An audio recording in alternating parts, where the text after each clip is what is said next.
Bonjour, bienvenue à cette troisième présentation sur le document DF 2.1. Cette troisième présentation porte sur le choix économique d'un moyen de transport. Donc, nous avons vu dans la première partie le- la problématique de transport, différentes structures. Nous avons parlé en deuxième partie des différents modes. Maintenant, nous allons faire un lien entre ces deux premières parties et aussi le devoir que vous aviez à accomplir sur la modélisation d'une fonction exponentielle. Enchaînons tout de suite avec cette question. Donc, comment allons-nous modéliser le coût d'expédition d'un chargement? Donc, il faut passer par une linéarisation du coût d'un charge d'expédition. Donc, dans le premier travail, vous aviez vu comment obtenir une fonction exponentielle. Ici, on a un paramètre calculé, donc le A pour une origine-destination donnée. Le B ici exprime le paramètre par régression sur, par exemple, le poids. Donc ici, on a le lot. Ce qui va le lot, dans le fond, c'est la demande divisée par la fréquence. On va, par exemple, si on envoie 4 fois par année, on la demande de 1000, on va envoyer par lot de 250. Donc, pour chaque mode, on va devoir linéariser cela. Les, euh, Parce que les formules qu'on utilise, les hypothèses qu'on prend, demandent d'avoir une linéarisation. L'allure de notre linéarisation sera la suivante, c'est que pour une origine-destination donnée, donc la distance n'est plus variable, la distance est constante, on va avoir ici ce qu'on appelle le coût d'arrêt plus le coût de la distance. Typiquement au Québec, là, le coût d'arrêt, là, c'est entre 40 et 80 dollars d'habitude, bon, selon ma petite expérience. On ajoute à cela, par exemple, si on s'en va de Chicoutimi à Québec, ça ne sera pas le même coût de distance que si on s'en va à Los Angeles.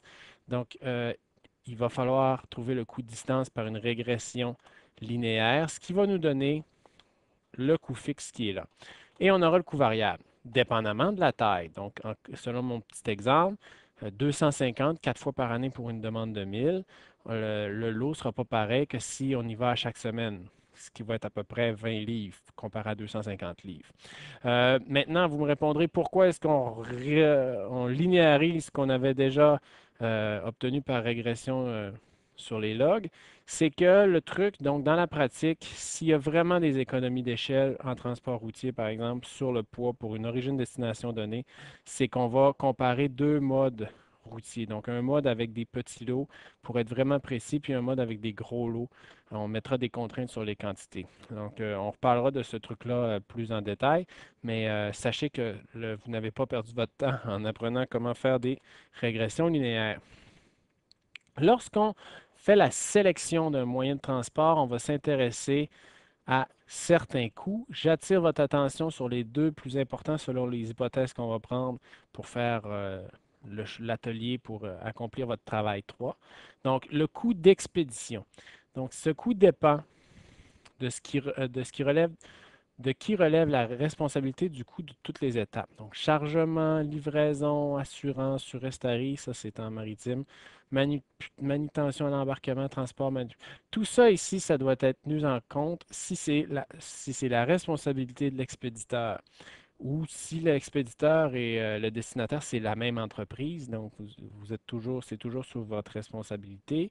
Si c'est inclus dans les frais du transporteur, bien ça fera partie du prix du transporteur. Tenir compte des écotermes, donc le moment où la responsabilité est transférée et à qui revient la responsabilité de payer les coûts. Donc, le coût d'expédition, c'est certain, dans dans les exemples qu'il y a dans le travail, dans le document de travail, le document de formation, pardon, c'est important. Autre coût maintenant, le coût d'opération, il est important si il diffère d'un mode à l'autre. Euh, c'est, euh, donc, vous comprendrez qu'on fait un choix ici. Le but, c'est pas de calculer le coût total, c'est de calculer le coût total différent d'un mode à l'autre parce qu'on veut finir par faire un choix. Donc, la technique nous demande quand on a des coûts qui sont semblables d'un mode à l'autre, puis partagés par tous les modes, on n'en tient pas compte. Donc, c'est pour ça qu'on n'en parlera pas beaucoup les coûts d'opération seulement s'ils ne sont pas identiques.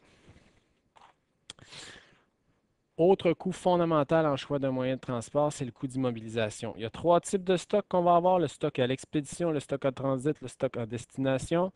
Si la responsabilité est toujours pour l'expéditeur ou vous, en fait. Si vous êtes le destinataire, vous vous intéressez seulement à ce qui est sous votre responsabilité. Si vous êtes l'expéditeur, seulement c'est ce qui est sous votre responsabilité.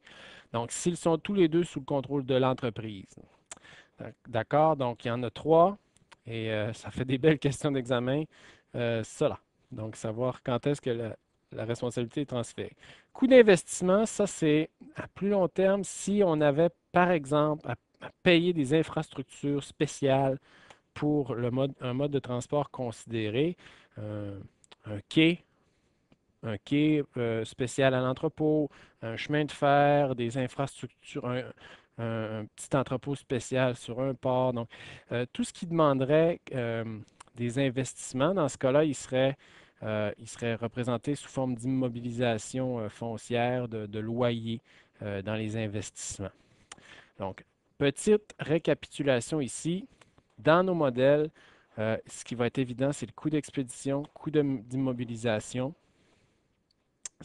On va travailler avec cela. Donc, allons-y dans le modèle en question. J'étais en retard. D'accord. Donc, la meilleure façon de comprendre le modèle de sélection d'un moyen de transport, c'est à l'aide du schéma qui est là. On a l'usine, l'entrepôt. Dans le fond, c'est l'expéditeur, le destinataire. Euh, pour l'instant, dans ce modèle-ci, on va imaginer que l'entreprise est responsable de toutes ses opérations et qu'elle est propriétaire de la marchandise tout le temps.